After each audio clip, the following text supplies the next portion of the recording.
सभी भक्तों को जय श्री राधे। ओम त्र्यंबकं यजामहे सुगंधिं पुष्टिवर्धनम् उर्वारुक्मिं वन्दनात् मरितः मोक्षे यमामृतात्। ओम नमः शिवाय। नमस्कार दोस्तों, आप सभी को जय श्री राधे, जय श्री कृष्णा, जय श्री श्याम। जैसा कि आप जानते हैं, कल हमने गीता जी के दूसरे अध्याय के बारे में आपको बताया था। इसी प्रकार गीता जी के बारे में जानने के लिए जुड़े रहें हमारे YouTube चैनल के साथ। आज बताते हैं तीसरे अध्याय के बारे में। तो अर्जुन जी ने पूछा, हे वासुदेव, यदि आपके तप से, कर्म से बुद्धि श्रेष्ठ है तो हे केशव, मुझे इस घोर कर्म में क्यों लगाते हो?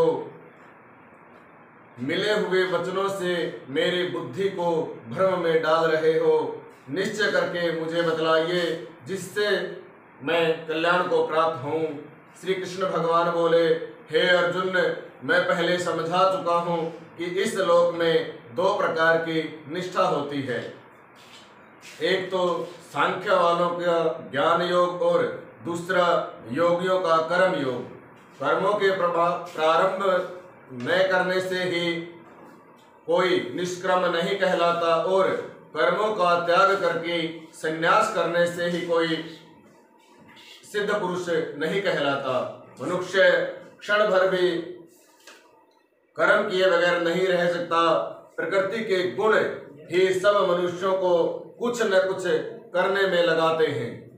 जो अज्ञानी कर्मेंद्रियों को रोककर न कुछ कर्म करने में लगाते हैं, वो अज्ञानी कर्मेंद्रियों को रोककर आत्म चिंतन करने के बहाने विषयों की चिंता करता है, वो पाखंडी मिथ्याचारी कहलाता है।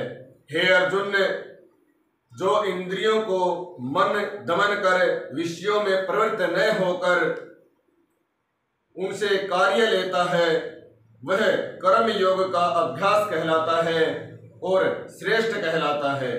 वह धर्म के अनुसार नियमित कर्म करो, क्योंकि कर्म न करने से कर्म को करना अच्छा है। कर्म किए बगैर तुम्हारे शरीर का निर्वाह नष्ट हो जाता है। हे कुंती पुत्र, यज्ञ के निमित्त किए जाने वाले कर्मों को छोड़कर जितने कर्म हैं उनके करने से मनुष्य का बंधन होता है।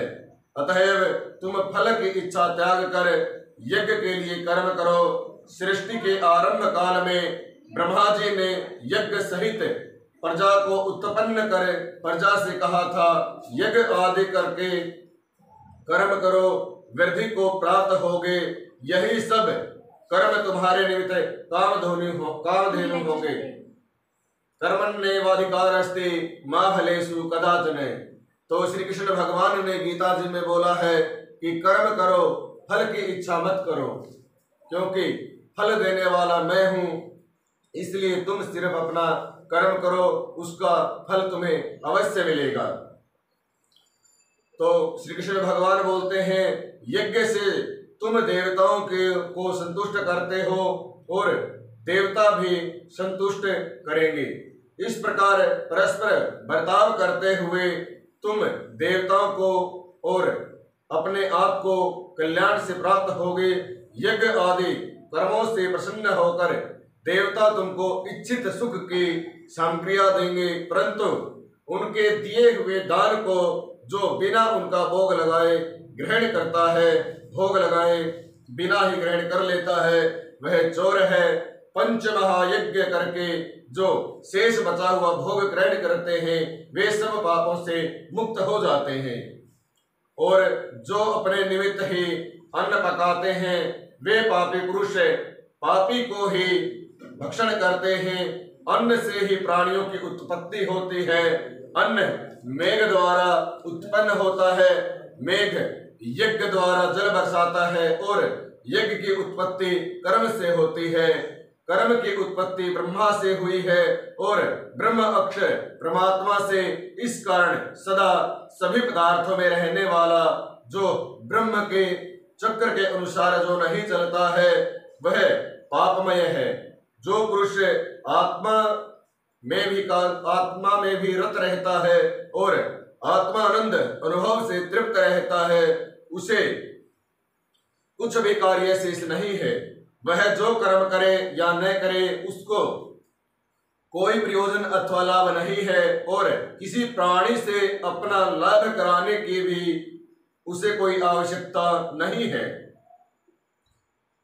तो श्री कृष्ण भगवान बोलते हैं कि हे अर्जुन, पाप पुरुष को पाप करने से की इच्छा न होते हुए उसे कौन बलात् पाप के मार्ग में प्रवृत्त करता है।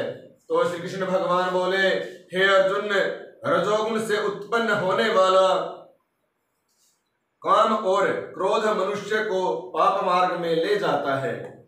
इसे करके काम और क्रोध उत्पन्न इच्छा कभी तृप्त नहीं होती। ये महापापी और घोर शत्रु हैं। जैसे धुएं से अग्नि, धूल से दर्पण और झिल्ली से गर्भ का बालक अदृश्य रहता है, ढका रहता है, उसी प्रकार विषय काम की इच्छा से आत्मज्ञान हमेशा ढका रहता है। हे कुंती पुत्र, इस शत्रु काम को करके ज्ञानियों का मन आच्छादित होता है। इंद्रियां, मन और बुद्धि से इस काम के लिए उत्तम स्थान है। इनके सहारे विषयेच्छा ज्ञान को आच्छादित करके उसको मोहित कर लेता है। अतएव तुम सर्वप्रथम इंद्रियों को अपने वश में करो, इंद्रियों को जीतो, तभी तुम्हारा कल्याण संभव है, तभी इसी जगत का कल्याण संभव है। क्योंकि गीता जी के 3 अध्याय का महात्म्य है कि विष्णु भगवान बोलते हैं, हे लक्ष्मी, एक शूद्र अकेला ही वन में रहता था। वह अनर्थों के कारण बहुत सा धन इकट्ठा कर लेता था। किसी कारण उसका सारा धन नष्ट हो जाता है। धन के नष्ट होने से वह सभी से पूछता है कि ऐसा क्या किया जाए जिससे मैं वापस सभी पदार्थों को प्राप्त कर सकूं, पृथ्वी के पदार्थों का उपभोग कर सकूं। तब किसी ने बताया, तुम मांस का भक्षण करो, धन इकट्ठा हो सकता है। तो वह मांस का भक्षण करने लगता है, सभी प्रकार के बुरे कार्य करने लगता है। तब एक दिन वह लालचवश चोरी करने के लिए चल पड़ा।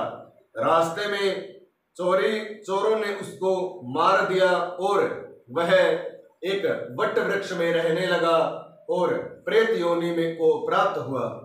कुछ पश्चात उसकी गर्भवती स्त्री ने एक पुत्र को जन्म दिया। पुत्र बड़ा हुआ तो वह अपनी माता से पूछता है कि हे माँ, मेरे पिता की मृत्यु कैसे हुई। तो उसकी माँ ने बताया कि बेटा, तुम्हारा पिता चोरी करने के लिए गया था तो चोरों ने उसको मार दिया, इस प्रकार वह प्रेत योनि में है। तो उसने बहुत ही विद्वान ब्राह्मणों को बुलाया, उनसे पूछा कि हे ब्राह्मण देवताओं, मैं ऐसा क्या कार्य करूं जिससे मेरे पिता की प्रेत योनि छुटकर अधम देह को प्राप्त हो। तो ब्राह्मणों ने बताया कि हे पुत्र, तुम गया जी जाकर उनका पिंडदान करो, श्राद्ध करो। तो वह अपनी माता की आज्ञा लेकर प्रयागराज में पहुंचा और वहां जाकर उसने स्नान आदि किया, पिंडदान किया और वापस चलकर उसी वट वृक्ष के नीचे लेटा। और उसका नियमित रूप से एक कार्य था कि वह गीता जी का एक पाठ करता था। तो उसने उस दिन वहां पर बैठकर तीसरा पाठ किया, जिससे उसके पिता की अधम देह छूटकर स्वर्गलोक की प्राप्ति हुई। स्वर्गलोक से विमान आए तो उसके पिताजी ने उसे दर्शन दिया और बोला, पुत्र, तुमने बहुत अच्छा कार्य किया है। जो तीसरा अध्याय यहाँ बैठकर पढ़ा उससे मेरी अधम देह छूटी और स्वर्गलोक की प्राप्ति हुई। तो लड़के ने कहा, हे पिताश्री, और मुझे आज्ञा दीजिए, मैं क्या करूं। तो उन्होंने बताया कि पुत्र, हमारे 7 पीढ़ी के जो पितर हैं वह नरकलोक में वास करते हैं, उनके लिए तुम कुछ भी करो और उन्हें स्वर्गलोक की प्राप्ति कराओ, प्रेत योनि से छुड़ाओ। तो उसने तीसरे अध्याय का पाठ किया। इस प्रकार 7 पीढ़ी के पितर जो थे उनको स्वर्ग लोक की प्राप्ति हुई, वैकुंठ धाम की प्राप्ति हुई। इसीलिए नियमित रूप से श्री गीता जी का पाठ करते रहें, सुनते रहें। जय श्री राधे, जय श्री कृष्णा, जय श्री श्याम।